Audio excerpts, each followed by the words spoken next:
What's up, everybody? Welcome to the CanesInSight Daily Podcast powered by Anajar and Levine Accident Attorneys. Game week continues. Got Ahmmon Richards. It's going to be a great show. We are live at Duffy's Tavern, the home of the Hurricanes, right on the edge of Coral Gables, 60-plus years serving the Miami community. You can't make it out to College Station with me and Pete. No, most of you can't, given the ticket allotment that they gave out. Come out to Duffy's Tavern, again, right there on the edge of Coral Gables. Got a ton of TVs everywhere. It is Hurricane Central. You see on the walls. Come out, support the team, be with some Canes fans, eat some great, great food, have some fun out here. Pete, how we feeling? Feeling great, man. Even better now that credit cards are also accepted. There it is. Here at Duffy's Tavern, man. So excited for this weekend. We're getting closer. It's been a long couple weeks here. We had Ahmmon on last week, as we do every Tuesday, and we started to break down that matchup. But now that we've had some more time to look at everything and kind of, again, we heard the comments last week from A&M. Now both coaches have spoken. We're hearing there might be some reinforcements coming for the Hurricanes. So excited to break it all down here with Ahmmon in just a second. Yeah, and as always, shout out to Anajar and Levine Accident Attorneys. If you or someone you care about has been injured in an accident, you could be entitled to significant compensation. Dial 1-800-747-FREE, 1-800-747-3733. Take back control of your life with Anajar and Levine. All right, let's bring him in. Legend, Ahmmon Richards. How we doing? Doing good. How we doing? Doing awesome, man. It's game week, man. You feeling the butterflies yet? I mean, I know you're not playing, but man, it's gonna be a big one for the program. Yeah, nah, man. I mean, I'm pretty confident in what we're gonna do. Like I said, man, I like us in these type of moments, and I'm gonna continue rocking, man. I think we came a long way. We went through our ups and downs, and I think we're starting to hit our stride at the perfect time, going right into playoff football. Ahmmon, yesterday, Mario said in his press conference that there was no sense with the team of, we're happy to be here. It was really get back to work mode. And it seems like it's kind of been that way throughout the season. They hit that rough stretch, as you just said. They hit that rough stretch in the middle of the year with Louisville, SMU. And, even some of those games they were winning, they were not playing full games, right? The first half of Syracuse, for example, the start of that Stanford game, but they stuck together and really started to play some complete games there. I mean, what do you attribute that mentality to? Is it just the leadership that they've had? I mean, it seems like obviously in the past they brought in transfer portal guys who were vets, but that's only a part of the equation. I mean, what do you put attribute that to? I mean, that really starts from one, the leadership, like the leaders of the team, just keeping everyone focused and just kind of, the memo. But honestly, that trickles down, let's just be honest, from the top. And it starts with the head man, Mario. I mean, obviously, I'm sure, like he said, we celebrated a little bit, kind of got that monkey off our back. But once you're in, like, you realize, like, hey, like, now it's time to actually lock in and start prepping. Because, you don't want to be the team that's just happy to be there, right? Oh, we made it into the game and just show up. Right now, we have 4 games to win everything. And it's like a 4-game season, essentially, at this point. So, hey, we got to hit the ground rolling. Like, we got to start right now. Like, pull up the tape, stop, send the GAs and stuff in the back, start cutting up the tapes, and let's start game planning. Big opportunity on the road, and I think we'll be ready. But yeah, man, everything he said is pretty much on point. That's just leadership, though. That's just that leadership from the head man just showing right there. Let's put your OC hat on for a second. Let's say Miami gets the ball first. Place is going insane. 100,000+ people. Ball in Carson Beck's hands. How do you call that first drive? Not play by play, but just kind of how are you attacking? What are some of your priorities in terms of getting Miami going early in a hostile environment? Oh, man. First play of the game, man, I'm probably going RPO. Have a run pass option just to get idea. You don't want to get caught. I'm not saying we're going to just run it. We may just run it, pick up 4 yards, right, and kind of ease the crowd. But I'll probably go RPO just to give Carson Beck the opportunity to just kind of get a quick little pass if needed, right? If the run is there.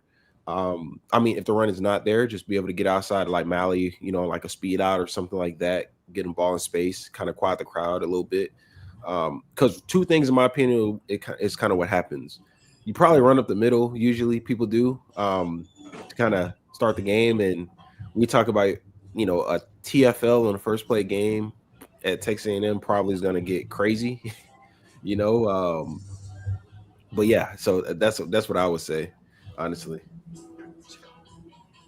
So, Ahmmon, you talk about the crowd there, right? And we kind of alluded to it last week in terms of what effect it might have on some of the pre-snap and things of that nature. Is that just having Carson Beck? Is that kind of like the neutralizer? Is that the thing that you kind of hang your hat on as an offensive line? I mean, what are the things that they have to be in terms of the communication up front, like extra aware of? And then really, as a receiver, right? We'll start there. As a receiver, what does that crowd noise do to affect, whether it's getting the play call, if there's a change at the line of scrimmage? How hard is that for that position?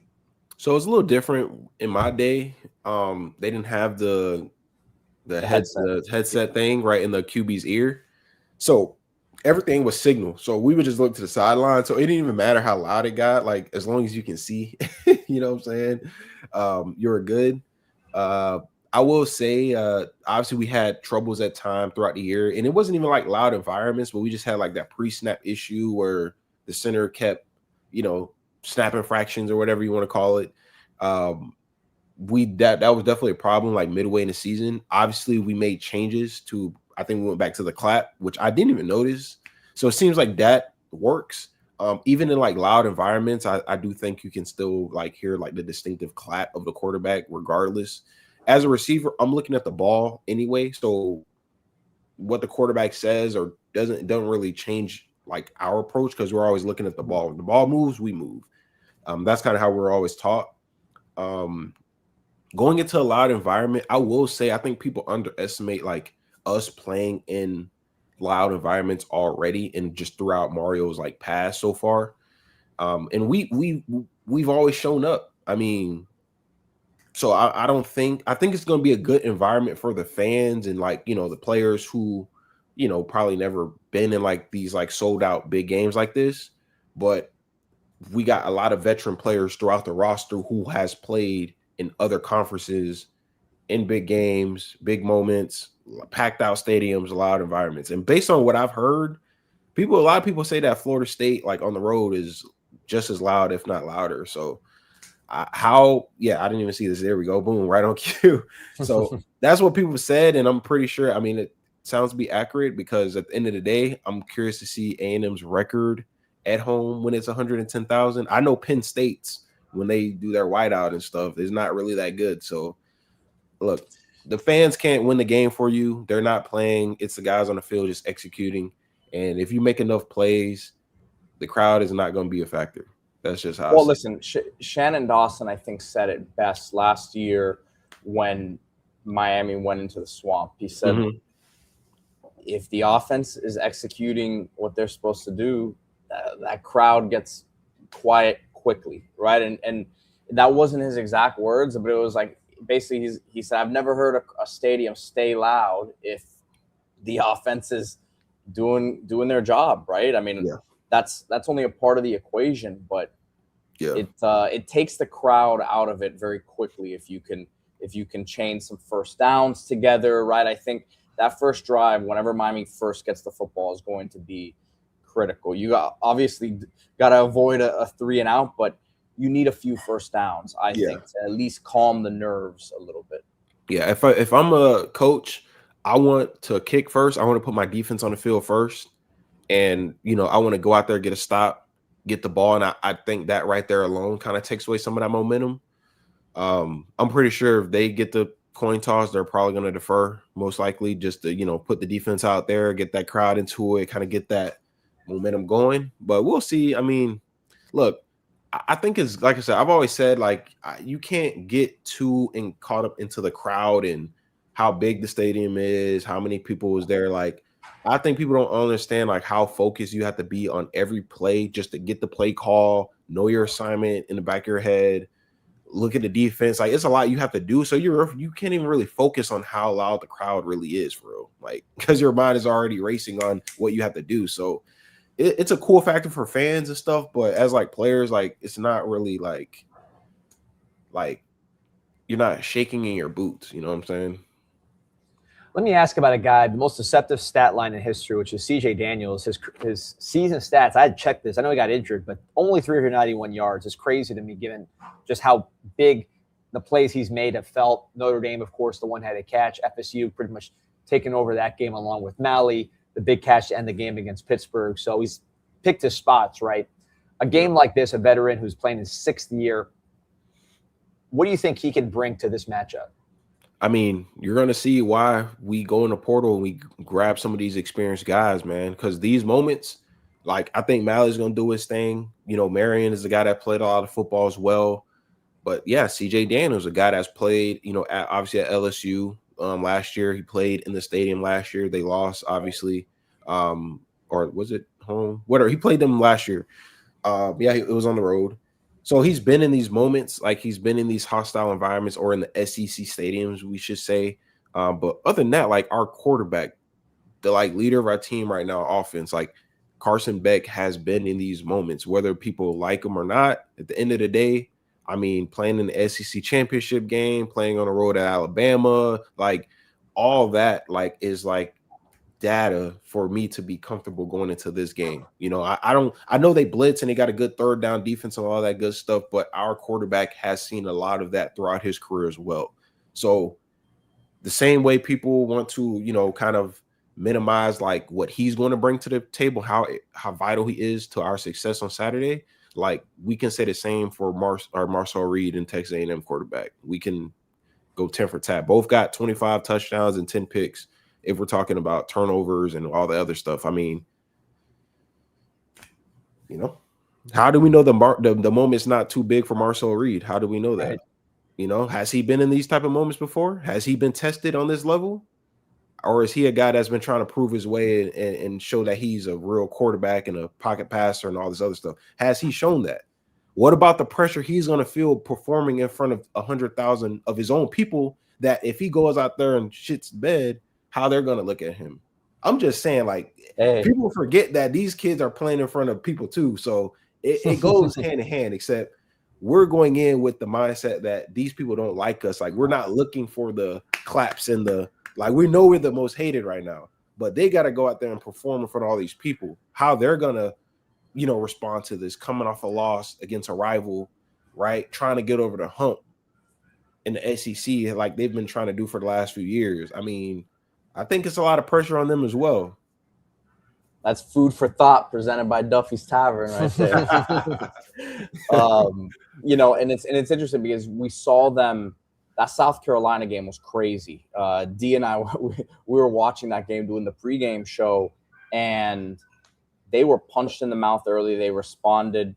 They responded well. You know, I give them credit. I know the South Carolina team was not very poised there down the stretch, one would say, but still a talented team on the other side. I think that Miami, if they do go up against this team, have to stay level-headed. But listen, you said it earlier, it trickles down from the top. I think the fact that Mario is how he is with his demeanor, and we can get on him, and we can also try to dissect him talking about, well, he had to be a little bit more loose on game days, like him talking about all that a couple weeks ago. But at the same time, there, I think the positive to the way that he acts is you got to stay on your P's and Q's. You can't really have that drop off.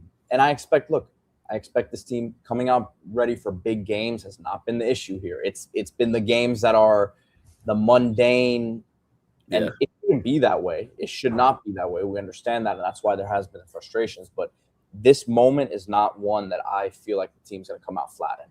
Ever. I don't think I've seen it one time. Like, I'm talking this magnitude of a game. Obviously, we've never been in the playoffs, right? But as far as like the expectation and just what's at stake, like the do or die, I like Mario in those moments more than a lot of different coaches, man. I just feel like the teams he's had, whether it's at Oregon or Miami, like in those moments, those big games, those teams always show up. Not saying we win every single game, right? But you can't tell me that we've laid down in any of these type of games ever. Like we've never laid down where teams just go out and just do whatever to us and we just, give them the game. Nah, like we're gonna battle, we're gonna fight.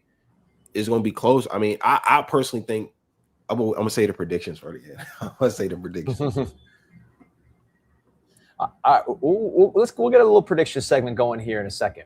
So I want to ask about, you talk about going on the road, like actually playing the games with the crowd and everything. I want to ask more about just everything before that, going on the road, the flight, the warm-ups, right? The whole just kind of mindset.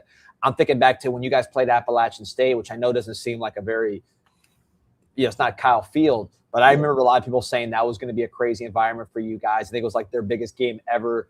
And first play, Mark Walton runs someone over. He goes for 6. You completely annihilated them personally. So just like that mindset going into one of these road games where, people are talking about the other team's environment. Yeah, I mean, that was one game I remember. Yeah, they were talking about upset alert and App State beat like Tennessee or somebody like years before or whatever it was.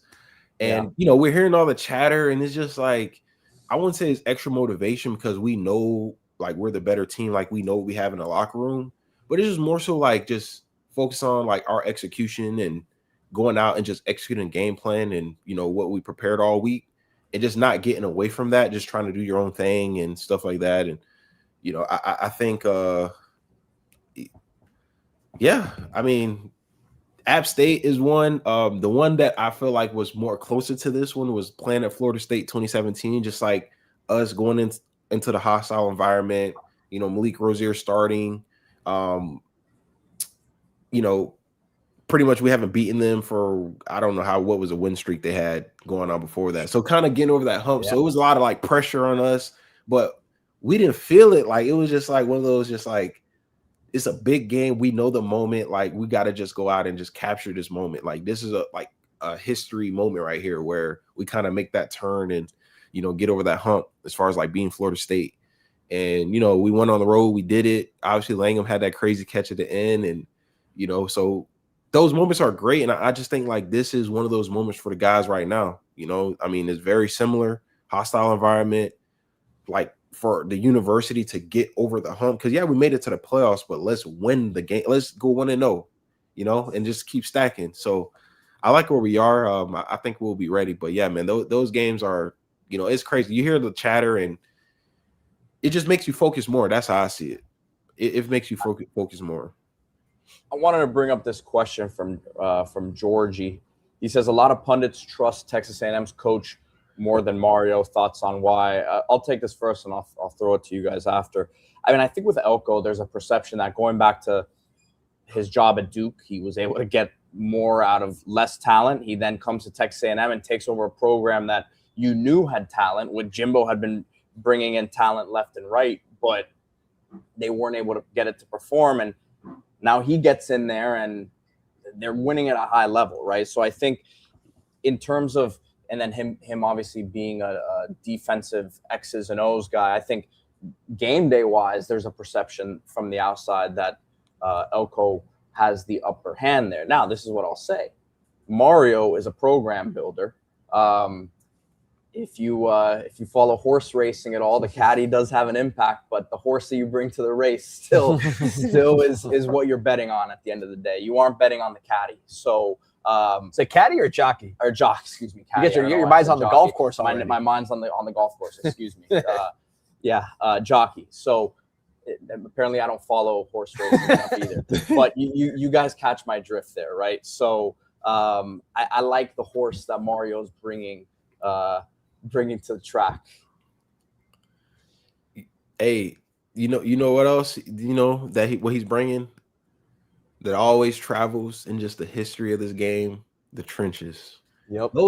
If you have the trenches, they always show up. They always travel. Skill positions, guys may have a down day or whatever, but usually them trenches always are pretty consistent. So when it comes to that part of it, yeah, I know they got a good O-line. They got some edge rushers and stuff like that.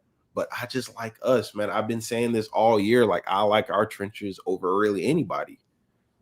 That's just how I feel, man. I think we got the 1 and 2. Well, based on Mel Kiper, we got the number 1 and 2 DNs. right there on a roster. I mean, David Blake getting back healthy. You know, Moulton has been very good for us in the middle. Justice Sky is starting to heat up as well. I've seen Dante Simpson in there the last few games as well, getting those reps. I mean, yep, I'm on the blood. And I don't even want to talk about the O-line. I think that's kind of, I don't have to really go there. I think we all know what that entails. So, yeah, and I think back to like when Mario's in Oregon and then went to Ohio State to the shoe and beat Ohio State. Without and it wasn't Thibodeau, right? Yeah, exactly. Without their best player on defense, and they didn't do anything crazy. It wasn't like they were doing all these kind of crazy trick plays or just lighting it up in the scoreboard. It was trench play. Yeah, they took it. They controlled the game. They were on both sides of the ball, and they came out with the win. It wasn't the prettiest win, but it was a huge win on the road in a very hostile environment with really a team that wasn't even as talented as Ohio State at that time. So, like you said, trenches travel. Miami's passing game also, it's not a boom or bust passing game, right? So it's so high completion, and you have veteran receivers. Mally's basically a veteran at this point. It's a totally different style than what Texas A&M is doing with those big plays. I want to ask you, you mentioned RPO earlier, something you want to see. I feel that's a very misunderstood term with college football fans. They hear RPO, like they're thinking RPO is the quarterback running around and stuff like that, like it's like an option. Like, how does RPO coach when you were at Miami, and just from a football player perspective, what the RPO is and what it does to opponents? Yeah, so RPO obviously is a run pass option for anyone that's probably unfamiliar.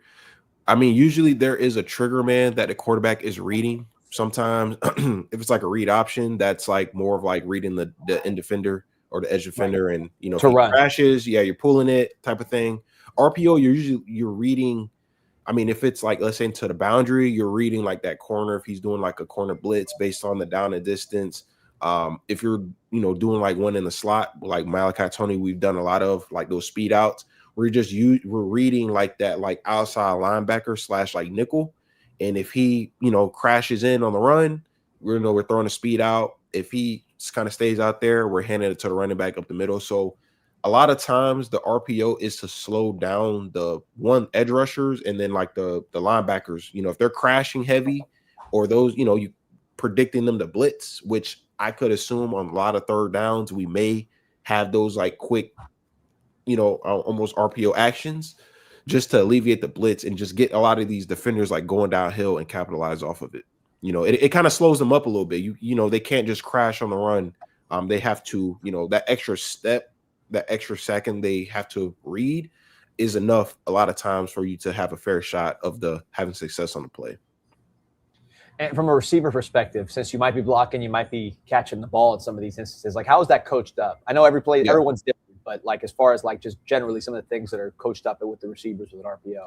Yeah, obviously you don't want to start like blocking like too soon.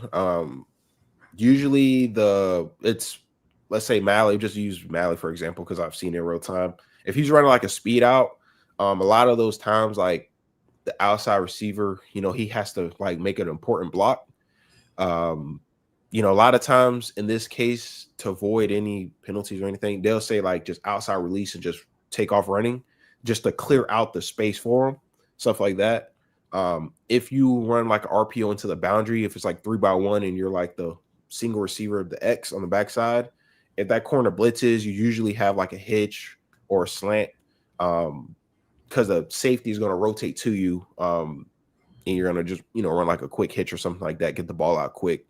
The thing is that we have to, as an offense or as receivers, you have to help the quarterback and the offensive line see these things, right? And that's why I said a lot of the plays, the defense or the safeties tell you usually what the defense is going to be. If it's cover 2, cover 3, if you watch enough film, you can get an idea of when they're at 10 yards and the safety's off the hash, usually it's this coverage. If he's, moving pre-snap, is this coverage. So it's a lot of film study that receivers got to do, but you can help your line out a lot by identifying, who's blitzing, who's hot, things of that nature. So it's going to be a chess match, man. And I think we'll be prepared for it, though. This got some comments here. Martin Quinn running curious about the center. I like this comment from Just Dad Legacy here. or just a dad legacy, says, I find it fascinating that Miami was talked about as they were the best looking team this year, meaning at the beginning of the year, people had them as number one, number two. Fast forward, now we're even better. Are we not getting the same hype for talking points? It's true. You know, people love the Miami's talent at the beginning of the year and how complete they were. And right now, really, I mean, let me ask you, would you agree that Miami right now, as we sit here in December, is a better team than the team that beat Notre Dame, Florida, Florida State? Yeah, and I'm going to explain why. I do think in the beginning, we were using more so like our talent and just like the physicalityness of our team. And I think it worked those first few games. But I do think people fail to realize, like, once you become like predictable as far as like offense or defense, if you do too many of the same things, like your tendencies are very obvious. Like I can tell you right now, like on third downs, like we always go like this, like I don't know, like the speed package. And like we've done that so many games in a row where I've seen teams like Louisville capitalize and they start running the ball on 3rd and 8s and 3rd and 10s. They're like running these like outside zone plays and they're picking up 10, 15 yards because they're predicting what we become too predictable. And I always say, like, at the end of the day, like the other team, they have scholarship players too, right? Like we talk about, we're all human, right? I mean, you're not going to just line up and just run through somebody's face for 60 plays in a football game. Right. So if you line up and just run dive up the middle or whatever, I mean, eventually someone's going to stop you. It don't even have to be Florida. It don't have to be Notre Dame. It could be a Louisville, right? They got scholarship players. They got guys, I'm sure, on defense going to the NFL. Like, it's just harder with running into like these boxes that we were doing. And that's why I think the fan base got frustrated, because you see 8, 9 guys in a box, like, and we running right up the middle. I mean, eventually you're going to get stopped. And it happened. But, the difference, what I saw was that we're actually using like the skill players we have. Like we at some point realized, like, hey, Malachi Tony's actually a dude, right? Keelan Marin can actually get open and catch the ball. You know, we can run outside. Hey, Gerard Pringle, right? We got a fast freshman. He's fresh legs, eager to, prove himself. Let's get him the ball in space, see what he can do. And it's like, I think those things are working. So I think overall from the beginning to now is that, in the beginning, like we came in with the philosophy and I think it was working. We kind of sputtered a little bit. We got it together, made the adjustments, and I think the team is playing a lot more happier. I think like they're having fun. Like the play calling looks fun. Like they look like they're having fun versus just like the old school kind of just ground and pound and, kind of chew clock a little bit, time of possession, which is fine. It worked at that time period. And now you have to adjust. That's why these coaches get paid the big dollars to adjust, make changes, and continue. I think we're rolling right now. I think we're rolling. Yeah, Kirk talking about Pringle, Gerard Pringle changing the dynamic of the offense. That was definitely a big change too. Malley, someone posted this and made a lot of sense. Just a straight amount of touches, and it seems like this watching the game, but it was actually numbers. He was getting 7 touches for a game for most of the year, which is a lot for a true freshman. Now it's up to like 12, which is for a true freshman is insane. And I expect that to be either there or higher as we get into this game.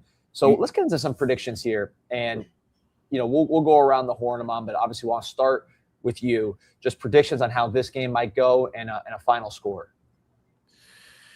Man, you put me on the spot. So right now, I think the totals was like 50.5, something like that. I'm going to go. I think we win this game. I think it's going to be 31-17, and I'm going to explain why. I think we win by 2 scores, and I do think people are underestimating like A&M being able to stop the run. And I think, honestly, in this game, we're going to control the line of scrimmage. And I know they got edge rushers, they're speed rushers and stuff like that, but can they stop the run? And we've seen some formulas of teams that have had success on the run, on the ground with them. So I don't think it's going to be as close as what people are saying. I mean, it could be, like I said, you never know, right? In these type of games, we've never been in them, but I'm going to go with 31-17. That's just where my mind is leaning. I think A&M is a good team, but are they battle tested? Is Marcel Reed ready for this moment? Is he? We're going to find out. And I just think people don't understand like they're not respecting our trenches. At the end of the day, we've seen it throughout the season. They're not respecting our trenches. 31-17, I'll take that. P, what are you thinking in terms of score prediction? I got 34-30. So I'm way over, I guess, the point total there, but Yeah. I think it's a game that gets tighter late. I think it's a 2-score, as Ahmmon was saying. I think Miami takes a 10 to 14 type of point lead into the fourth quarter there, and then just has to hold on for dear life.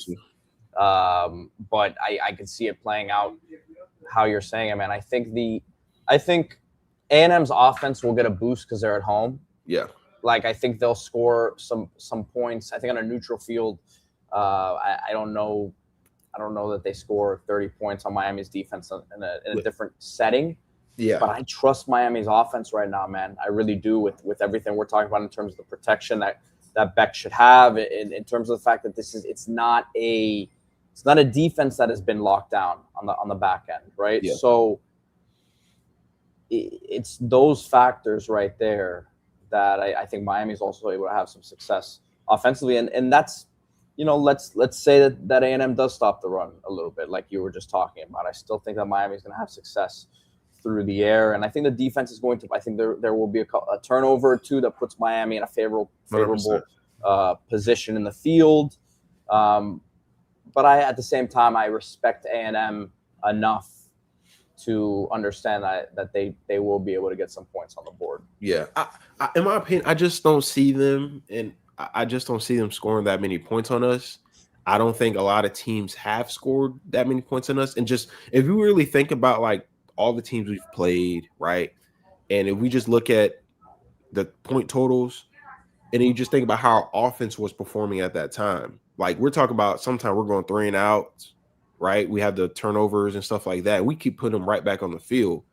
So, and we still, we're giving up I don't think anyone scored over 27 versus us. 27, right? You know what I'm saying? So yeah, and that was with overtime. Yeah. I mean, I think they're gonna get to like that, maybe 14 to 20 mark, somewhere in there. But to your point, P, I think we'll have the lead going into the fourth, and I think maybe they make it closer to a 1-score game or 3 points, whatever the case may be. But if we hold, we don't give up that extra touchdown, then we win by double digits. I think we get enough turnovers and stops to win this football game. I think this is where your defense, they continue to show up, and your offense, who has been humming, like they have been gelling very well together. I mean, it may not be as close as what we're thinking. I don't want to be the one like hyping up, get people too crazy, but I don't know, man. A&M, like, they don't strike that fear in me as if like we're playing Georgia right now. Like, I mean, I may have a different tune if we're playing, Georgia, and how they're kind of humming at the perfect time as well. But I don't know, man. A&M just, I don't know. I don't know, Pete. Their fans are not that confident. I mean, going to their board, because they just came off a loss, right? So, and it was a bad loss to a rival. So, and again, the A&M, I mean, the South Carolina game, I don't think left a great taste in their mouth. Come on. So they're like us in let's say November 2nd, right? We had just come off the Louisville and then SMU, pretty close proximity, where Miami fans weren't feeling too good about the team. That's kind of where Texas A&M is now. Now that can all change very fast, but the juice is not necessarily there with the program. Although the stadium's going to be crazy. It's the biggest game they've had maybe ever. So, I'm kind of similar to Pete. I'm saying 33-27 Canes. I think it's going to be an exciting game. I just think like it's 11 a.m. noon. It's going to be nice weather. It's going to be hot. This to me feels like the game that everybody's watching, and it's exciting with big plays on both sides of the field, long touchdowns. Obviously, Texas A&M, that's what they do. I think we got some guys. The one prediction I'll say specifically on this game, I'm seeing a Pringle touchdown run, like a long one, like 40, 50, 60 yards. You watch that Texas game. Texas A&M really, really struggle with those perimeter runs. I know that's not our bread and butter, but we have such a size advantage at tackle. You talk about Markel Bell against Cassius Howell. Yeah. Malino against Hayes. Like, they're good pass rushers, but we're just so much bigger outside. And now with Pringle coming in, I think that outside run, which was not a part of this offense as much earlier in the season, didn't have those guys to get to the perimeter, with Lyle not really getting there and being that guy we thought he was going to be in that role. I think Pringle is going to bust a long one. Texas A&M's had problems with explosive runs all year. It's one of their weaknesses. Texas, like I said, that was one of the biggest factors there. I could see that kind of busting this thing open, where Pringle gets that long run, and now it's off and running, and the offense is really, really feeling good with themselves. Yeah, no, I agree. I mean, yeah, to your point, the run game is going to be there, in my opinion. I mean, Texas had success running the ball, and they're not a statistical like great running team at all. Obviously, I know we're not like one of the top running teams as well, but obviously, us knowing our play calling at that time in the beginning of the season, very predictable runs, stuff like that. Now we're seeing the shift. Yeah, I mean, if Pringle hits one, man, I mean, the confidence that it will do for just the offense as a whole, just like that running game, man. Watch out, A&M. Watch out. Ahmmon, I wanted to ask you about this because it's in the. I actually titled it this way, "Help on the Way," which is Keontae Scott. Obviously, we got Mario saying he feels strongly that he's going to play. Not sure that means anything, but I do think that there's a lot of confidence about him getting out there this week within the program right now. He's been working towards it, and I think there's a good chance that we see it, even if it's in a limited role. Ahmmon, what does his presence out there do for the defense? Obviously, also getting OJ Frederick back is the expectation, but let's start with Keontae Scott. Yeah, I mean, man, that would be huge. We're talking about arguably the best, well, definitely the best nickel in college football, but arguably the best DB in college football. Having him back and just the presence, just like that veteran presence out there, hostile environment. Obviously, he played in the SEC at Auburn, right, as a young guy too. Being in those environments, communicating, and just having being in that run fit. I think people kind of don't realize how big of a threat he was in stopping the run for us. I mean, we talk about setting the edge from that nickel position, trying to, force runs back in. If you think about the Louisville game, he was one of the reasons we even had the ball back to even score, make it close, because he had that hit, setting the edge, force fumble, scoop, Zachariah Poyser picks it up, and we're right back in the game. I mean, just having him back will be huge. Now, in my opinion, I think it would be smart to have him on some sort of snap count, right? I wouldn't just throw him to the wolves, right? Coming back and just get in that game shape, different, especially when you missed a few games and coming off of a lower body type of thing. I mean, it could be difficult, but just having him out there, even if it's in predictable run situations where he can kind of set the edge and trying to just be physical, will be great. But I mean, I trust the staff and how they feel about these players, health going forward. I think they've done a good job of keeping guys out for a few games. I mean, if we think back to, I think Akeem Mesidor early, midway in the year, kind of got nicked up, and we kind of didn't see him as often. We started to see Stroggins and Lightfoot out there a little bit, and then Akeem obviously got back healthy and he's out there. So I trust the staff, and they know these guys' bodies pretty well, and I'm sure if he's ready to go or is feeling good, he'll be out there. And I don't think they'll throw him out there for 60 plays, right, just out the gate in a playoff game like that. But I think we trust the backups, as well. Bryce Fitzgerald's been very good, in kind of that spot. So we'll see. And I see people in here spamming Damari. I think he's all right, man. I'll say this. I'll say this, Ahmmon, is that I know at other times of the year he had been in a boot as a precautionary thing on some previous injuries. Yeah. And I haven't heard anything on it one way or another. So I mean, not to say that he's 100% ready to go or he's not playing. I don't know, but because that picture's out there. But I do know at other points of the season when he has played, he's worn that as a precautionary measure. Yeah, so that's all I'll say. You want to stay fresh, man. Think about it. You got 2 weeks off, essentially. Honestly, not playing in an ACC championship game might have been one of the best things that that happened to us, because you get pretty much an extra week to rest, prepare, get healthy. Guys who are nicked up, and then obviously, I mean, you want all you guys fresh, right? If he needs to wear a boot, why not wear a boot just to make sure whatever the foot is, whatever it is, it just stays fresh. You're doing your rehab and you want to stay off of it a little bit and maximize the healing time. So I don't see nothing wrong with it. I know, players, people freak out when they see pictures and stuff, but I wouldn't really look too much into it. I think it's more precautionary versus anything significant at all. I've seen guys wear boots and stuff. I've had one on myself, just precaution, just to stay off of it a little bit, help the healing process. So I'm just going to read the exact quote. Now going back to Keontae Scott, this is what Mario said exactly. He goes, I feel strongly about him playing, saying that we'll have more details on the health later in the week, but we're in a good spot, healthier than the past 4 weeks. He's certainly a big component of the health of the team. Talking about the mental aspect that goes into recovery, pushing yourself mentally, just kind of dancing around it as you'd expect with an injury like this. But you've dealt with lower body extremity injuries. Have you had foot injuries? I know that's publicly been disclosed about Keontae. So talk about just working through as a guy who's a skill position player who's so big on speed, planting that foot and getting out of breaks, all that kind of stuff. How important, like what's that process like? Just walk us through dealing with a foot injury as a skill position player. It's the worst. It's the worst. I mean, I had turf toe going into freshman year, literally like I think like second or third practice of like camp.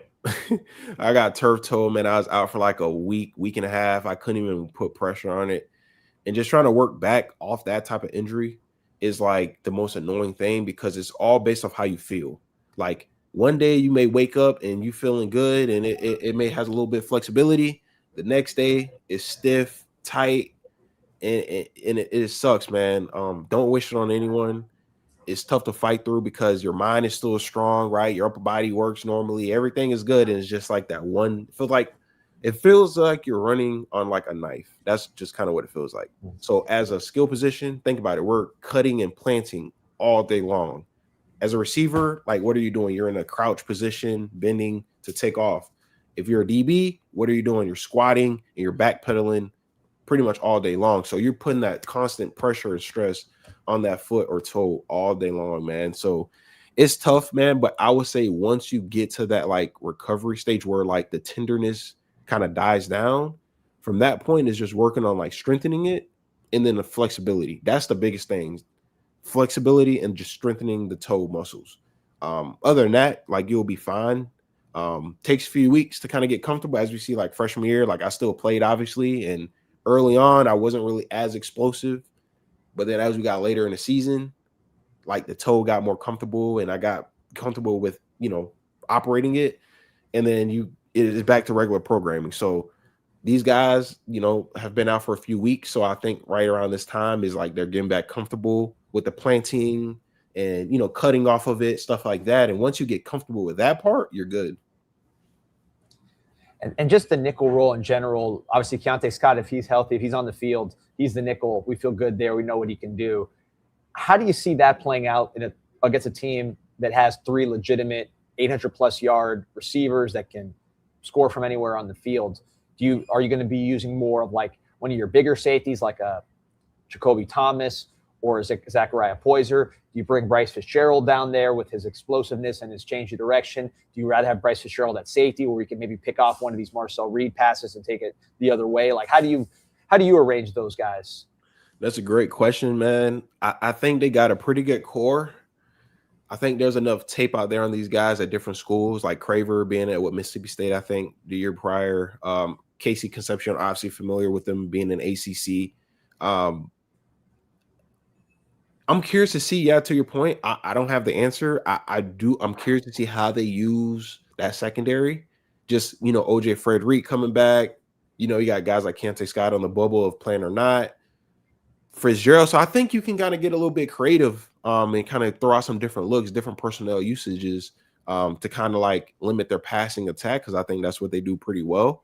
I mean, in my opinion, I think you will want to see.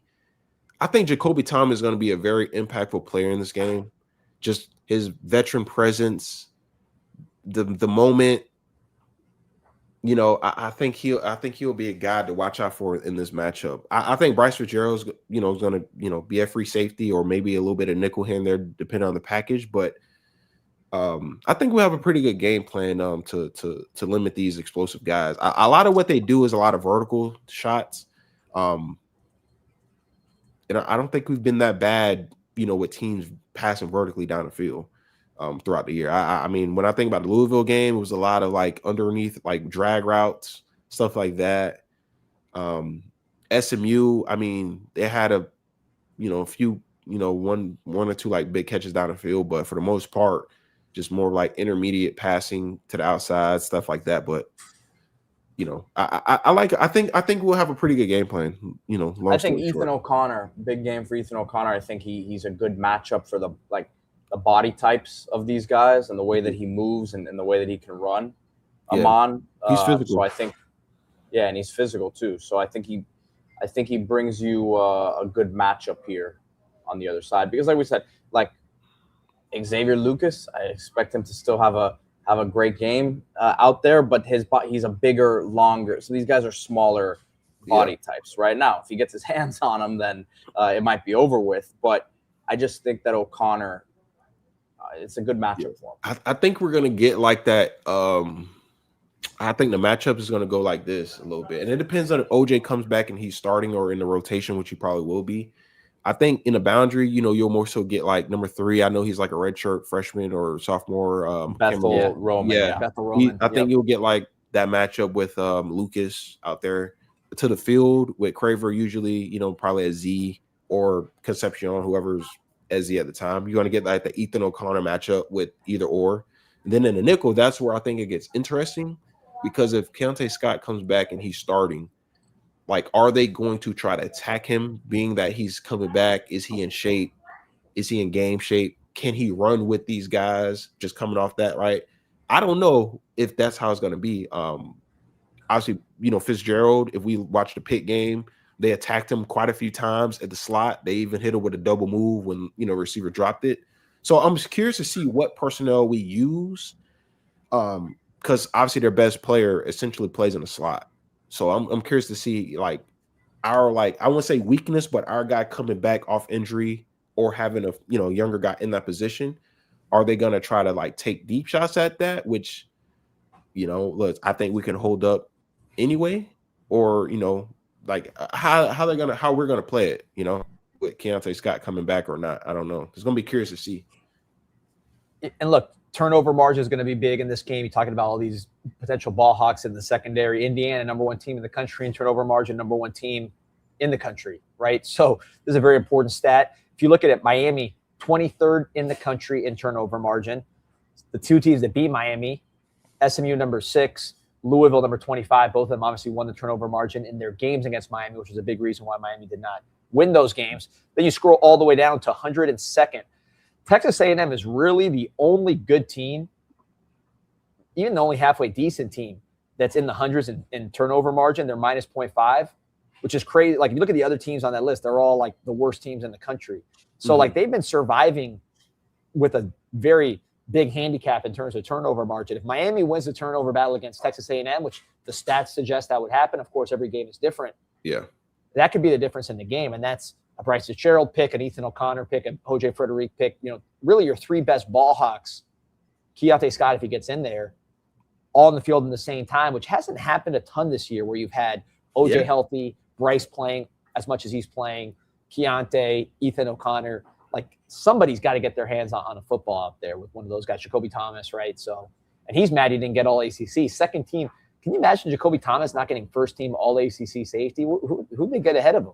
That's crazy. I don't know. It's like, I don't know who makes these things. I don't know what it's based off of, honestly. But yeah, no, I mean, Jacoby definitely should have been on one. I mean, but hey, use it as slight motivation, going into the game and just kind of prove, that you belong. We're gonna let you go, but I wanted to show you this comment here from right here. Here we go. He says, me and my boy Sam were talking yesterday. Obviously, Malley's the best true freshman we ever had. Who was before that? I say Frank Orr.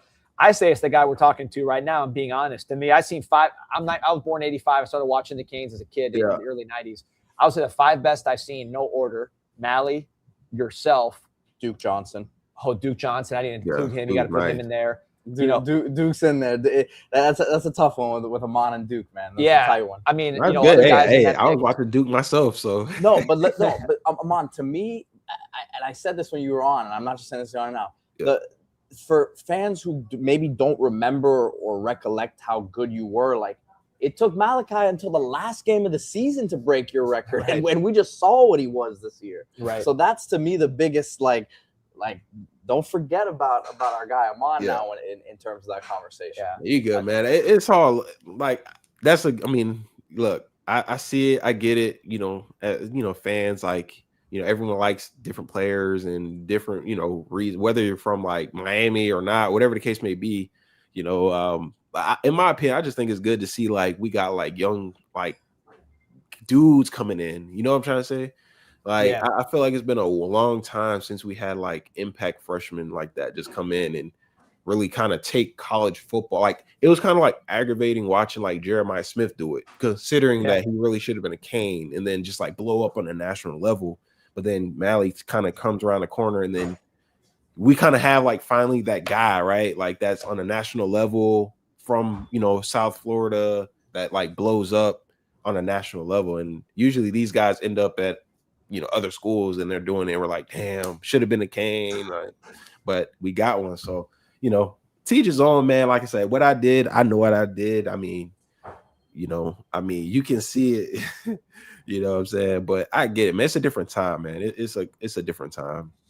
But you're obviously in that conversation. I'd say Reggie Wayne and when I was a kid, Reggie Wayne and Dan Morgan were two on some pretty bad teams that early on were really good as true freshmen, back when true freshmen didn't play as much, and now you see that they became, elite players, first round type players. I would say Ruben Bain's in that category for what he did as a freshman. People forget what he was. For sure. And then I'm gonna throw another name in the mix, which might be controversial. Guy you played with is, Brad Kaya when he was a true freshman.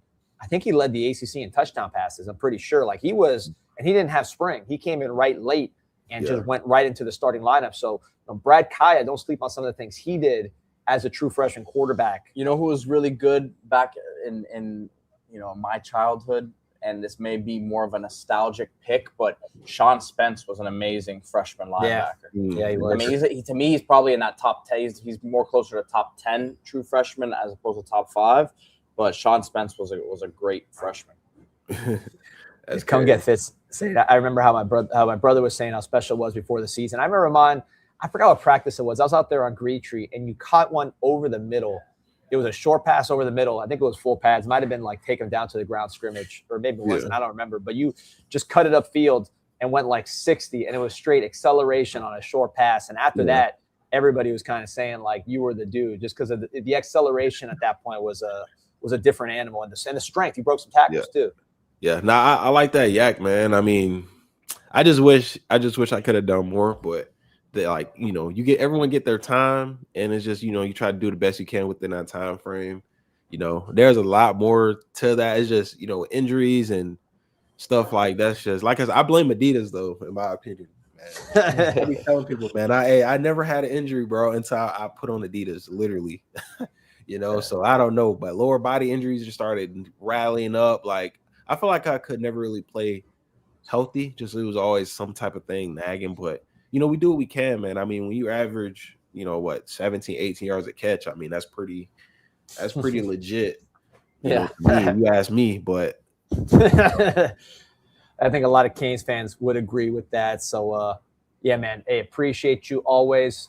Were you watching the game on Saturday? I'm going to be at the house. I'm not going to no bars because I'm the curse. I'm starting to think every single game I went to, well, besides Louisville, these away games, when I go watch them at a bar, it is never good. I went to one, and it was Cal, and I left at halftime, and we ended up coming back and winning. Then I just went to SMU.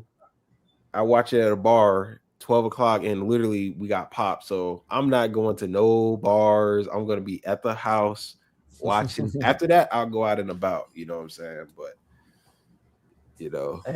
Well, I hope the luck continues there. Always appreciate you. Or thanks for joining us, man. Better luck. Yeah, exactly. Hope the home luck continues, and we'll hold go on. ahead. D, 1 second. Hold on. Someone stated false information, man. Come on. Oh, here we go. What is it? Let's see where is it? They said that I broke the record in 13 games. How is that possible when it happened versus North Carolina State, which was like. And I didn't play in the Duke game, which was the last game of the season. So that's just not even true. There you go. Get it. See, you gotta set the record straight, man. Come on. I like the Carfax, man. Come on, no short. Hey, the same guy was asking. The same guy was asking for a signed jersey earlier in the show, man. Nah, it's funny, man. It's true. He was. these fans, man. You gotta Nah, love these them. dudes, I like it, man. Hey, it's all love, man. I love where we are, man, as a university, man. It's good. It's good to know, like, we even having these conversations now, man. God, Lee, it's been so long since we had some actual, like, dudes. Shit. My whole man, I gotta tell you, my calendar's messed up because I keep looking down and it's like, man, it's 10 days till Christmas or whatever it is. I haven't done any of my, like, I'm not organized at all because I'm getting ready to go to the game this weekend. Like my everything's thrown off. I'm combobulated. Man, Podcast about firing a coach. I've never done these shows this time of year where the topic is not every fan saying to fire this coach, that coach. I've not heard one coach try to get fired on this show. Hopefully not after Saturday, but I've not heard one coach, people trying to get fired, which is usually what we're doing around this time. So no matter what's happening. So it's that's a nice change, man. Yeah. Hey, Ahmmon, appreciate you, man. Hopefully Tuesday we'll be breaking down the Ohio State, talking about how we're going to slow down Jeremiah Smith. Hey, listen. I'm just, for everyone watching, everyone tuned in, just come back here to the show next Tuesday, man. We're going to all be celebrating, having a good time, but we got to handle business. Team will go up there, focus, and let's just go 1-0. Yes, sir. Ahmmon Richards, the man himself. Appreciate you. Thank you. Always good, man. Always good with Ahmmon Richards. Yeah, man, this calendar feels weird. I like what John said. I'm going to pull his comment up again. He said, my kids don't have gifts, but I'm ready for our playoff game. Devilish saying online shopping. Pete, I don't do online shopping, man. I'm not good with, like, coming up with ideas. I gotta go see stuff in person and get the mind working that way. I'm not a good shopper in general. So I'll tell you, and I'm saying this because I know I hope my kids aren't watching this show. Actually, I know they're not watching this show. My kids don't watch this show. They watch, like, Josh Pate. They'll watch, like, national shows. They don't watch me, and they're asking me questions. I'm like, why don't you watch the show? What the hell, man? But listen, I could tell you what they want for Christmas, and what a lot of kids want for Christmas. That's the Malachi Tony number 10 jersey and some playoff gear. You can get all that stuff at the Miami Hurricane team store, MiamiHTS.com. Look at that bomber jacket right there, MiamiHTS.com. Promo code INSIGHT20 gets you 20% off your first item. Plus, you could go to the store right across the street from the Thesis Hotel and grab yourself one right there in the store. There it is, that number 10 jersey. This is the one that I think is the hot seller, the holiday gift guide. Head down. Yeah, if you're local, stop by. You see everything. They got the games playing on TV. Always a great spot. Or, again, if you're not local, MiamiHTS.com, the official Hurricane team store. Get that Malachi Tony jersey. Take care of your loved ones. Catch up on the shopping, because I know it's been a tight schedule with all this playoff prep, watching the CanesInSight podcast, enjoying it that way. So that's what it is, man. By the way, a lot of family coming over. I know you want to impress people. Next time they come over, you want to look a little better in your house. Maybe you got commercial property. You're selling some stuff in this Christmas season. You want that curb appeal. Get your landscape in order, and to do that, call the Orchid Man, ORCHID Man, South Florida's landscape artisans, Palm Beach, all the way down to the Florida Keys, 786-271-0332, OrchidManFlorida.com. 10% off your first service for a limited time only. Attention to detail. They're taking care of all the things you don't want to think about, that you don't even know about, but they know about because they are the experts. They will be your point person for that landscaping process. I mean, look at these beautiful landscapes that you see here. Sprinkler repair, irrigation, gutters, lighting, fertilizing, tree stump grinding, hurricane prep, all that. ORCHID manflorida.com. Georgie says I'm a walking paradox. What did I say? Yeah, I didn't hear it.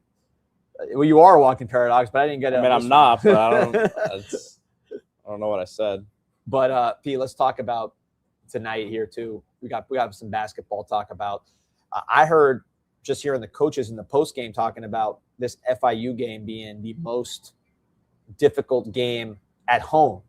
Obviously, you played BYU, you played Florida outside the Watsco, but as far as the home games, they said no disrespect to Louisiana Monroe, some of these teams they played, but this game against FIU is their toughest game to date. Apparently, FIU just steamrolled a couple opponents. So, what do you think? Well, they beat Jacksonville by 23. I'm looking at here. That's a team that Miami played early in the season. They beat FGCU as well, which it's a quality opponent. They've lost to Nebraska, they've lost to LSU, but this is a team that has more talent probably than their record indicates the last couple years. They have a big man by the name of Eric Dabami. I believe he's from, let me see where he's from. I want to say Cameroon. But he's a guy that there's a lot of buzz about, you know, locally as someone that was a great find for them as an interior. Yeah, he's from Cameroon. So he's 6'10", 235, 240 plus. I mean, he's an athletic beast. He's their big man, and he's a guy who will be a nice test inside in terms of his athleticism, his size that he's going to bring there. But there's a lot of connections between these staffs, the FIU staff, Miami staff, a lot of local people on the FIU staff, and there's a lot of respect for the talent that they've been able to bring in there the last couple of years. It hasn't all come to fruition for them, but this is an FIU team that I don't know if it was last year or the year before that took Miami to the brink. Yeah, and I mean that was a team that really showed Miami they could have won that game. It doesn't look like it was last year, so it must have been 2 years ago. That was the beginning of the end there for it was. Yeah, they lost that one. Miami won that game by 6, but FIU came back in that game and really pushed them. So yeah, there's they're building up this thing that this game's for the city of Miami and all that. I don't know about all that, but I like Miami in this one. 26 asked any updates on Henderson. I heard when Pastrana was getting interviewed, he was talking about how banged up we were. So I get the feeling that, you know, he's going to be out for a minute. I'm not, obviously it was a catastrophe. I remember I was at my son's baseball game and P was texting me like, "It's over, man. It's over. I want to cry." A lot of people thought it was, I mean, Kyle, our buddy Kyle, who was calling the game, thought it was something similar too. I mean, and he was sitting there right there on the place went dead silent. I mean, it was not sometimes there's an injury and you can tell the guy is going to get right, hobble off and you could tell it's not going to be the end of the world. He was not putting any weight on it. They were carrying him off pretty much. So it was a tough scene. And then we found out it was an ankle thing. I'm that number one, but then also you got to get Dante Allen back. I would love to get him. I don't know if he'll be ready tonight. Marcus Allen as well has been banged up. Dante Allen, I did see, by the way, last game he was on the bench with some sort of it wasn't a cast, but it was like some sort of brace on his hand. So, and I hadn't previously seen that on him, so I don't know where he is with that one. But you need to get those guys back and hopefully get them back here for ACC play the 30th. You have another game here on the 21st. Would like to get them in for that one, but yeah. That was I was freaking out. I was at the game just checking my phone. So I wasn't watching. I was like following the score. When you texted me, I was freaking out because Henderson is such a promising player, man. I love the way he plays. I think he has a chance to be, said before, the best. I think he's going to be the best 5-star that we signed, just because of the way he competes and the way he plays. But biggest development to me, Canes Hoops, I just pulled up the game log. So just looking at attempts, we talked about it, that Timo Malovich, 0 3-point attempts against BYU, didn't play that much, but just wasn't pulling the trigger. Georgetown, same thing, not that many minutes, didn't pull the trigger. You go back and look at the last 3 games, all 3 wins for Miami, 8 3-point attempts against Ole Miss. They all didn't go in, but he was letting them go. Then against Southern Miss, 4 out of 10, so 10 3-point attempts. And you look at ULM, 7 3-point attempts, 4 makes. When he's letting it go like that, Pete, I think it just opens up the whole offense. And he's so tall, it's kind of hard shot. It's a hard shot to block and to really contest. And then he can put it on the floor. Yeah. But there's a difference between putting it on the floor because you don't want to shoot and putting it on the floor because, hey, I know you have to respect my shot. I'm going to take it on and put it on the floor with confidence and then create a pass or finish. I'm very excited about the direction of Timo Malovich, the true freshman from Slovakia. And I think we talked about shooting, Pete, since this roster started coming together. I think that aspect can really take it to a whole nother level. Yeah, him and Noam Dovrat, the Israeli, is also starting to get some confidence. I think with both of those guys, the speed of the game was a bit of an adjustment for them. And quite frankly, with Timo, I don't know that he had much confidence. Just not only with the speed of the game, but his shot. I don't think he had been seeing it fall at the rate that he was used to. I mean, he shot 45% from three, shooting 7 attempts a game in the summer with the Slovakian national team as their primary ball handler and pretty much as their point guard. And yes, the talent that is around him leads him to kind of be the main guy. So it's different, but 44% from three on 7 attempts per game against other high-level international players, that's a great percentage, right? Where he wasn't in a catch-and-shoot situation. I think that was the other part of it, too. He was used to having the ball in his hands, right? So I think he's had to now play more of he's standing in the corner. He's waiting for the ball to come his way. I think he's been really good as a playmaker in transition. He had a really nice pass on a backdoor cut. I forget who it was. Maybe it was True Washington, but someone cut backdoor and he was able to find them last game. Led to an easy look at the rim, and so I think as a facilitator, he has his confidence there. But that 3-point shot, if he can hit 2 of those a game, I know he's going to have some games where he hits more than that or doesn't hit any at all. But if you can get him averaging 2 threes a game, along with what you've already seen with the growth of Henderson's game, and you get Dante Allen back, and the offensive side of the floor, they've been so efficient in the paint with Malik Renew and just get Trey Donaldson. I think we really need to give him credit for the way he's running the offense. Tied for most double-doubles in the country with assists right now. Yeah. So he, as a facilitator, and a floor general, he's been awesome. Pete, I know it's early, but I want to show you a stat that it might, I don't know, blow your mind. It blew my mind. Last year, Miami in 3-point percentage ranked 303rd in the nation. 303rd in the nation at 31.3%. Again, that was after ACC play earlier in the season. I get it. There's early in the season now. This year, Miami is 43rd in the nation, 37.7%. I mean, that is not what I expected. I expected turnaround in certain areas. That turnaround, not what I expected. And again, if you've watched these games, I know you've watched a lot of them, it doesn't seem like their shots that they take offensively are forced. They're getting to where they want to get to. Even if it's a missed shot, it's not like they're taking these ill-advised threes that they are contested jumpers, that they are, trying to play ISO hero ball. That's not what this is. They're getting really good looks, and I think that's a testament to Coach Lucas and the staff that he's put around him that has, implemented a lot of different things offensively. But Trey Donaldson, his leadership, running the show there has been amazing. I mean, his ability to get into the middle of the zone, into the teeth of the defense, and then find the open man. A lot of times it's not even like his first pass; it's the pass that leads to the pass, and that has been impressive, man. I'm excited for this game tonight, for sure. And I gotta remind everyone, of course, all the basketball coverage brought to you by Aries Law. Check out AriesLawPA.com. You guys know I talk about it, man. This is not something that we like to talk about in terms of planning your future, but you have to do it so others don't. Wills, trusts, probate, you name it. Aries Law PA. Check out the website AriesLawPA.com. Schedule your free consultation today.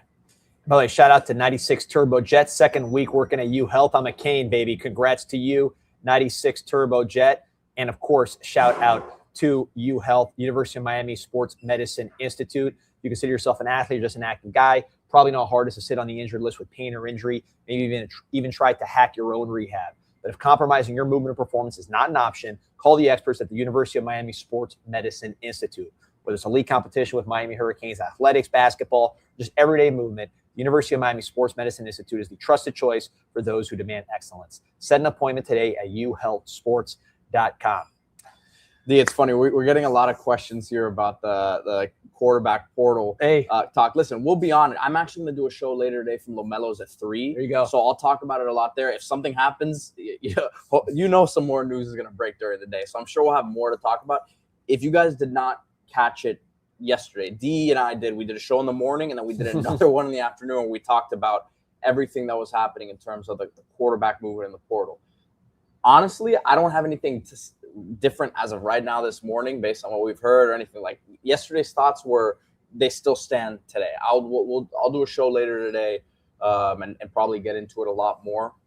Maybe there's more news, like I said. But D, anything else you want to add there before we wrap it up? No, Sorsby, I still think Texas Tech, that just makes sense. His girlfriend just transferred there. But check it out. We did a bunch of videos. We did like 3 hours with the videos yesterday. So check it out in the archives. And go Canes, baby. Go Canes.